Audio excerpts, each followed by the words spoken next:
An magpapasabog sa ABS-CBN Ball.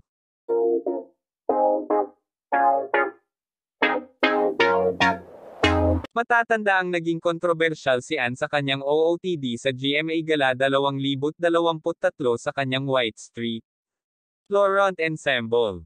In fairness ay napaka-elegante naman ang gown ni Ann pero inokray pa rin ng mga netizen at sinabing parang lumpia wrapper daw.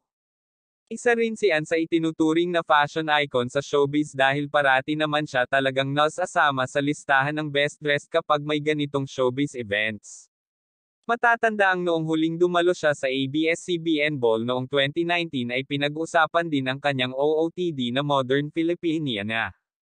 Isa siya sa hinirang na best dressed female celebrity that time. Kaya naman inaabangan na ng mga fan kung ano naman kaya ang pasabog ni Ann this year lalo pangat comeback ito ng ABS-CBN Ball.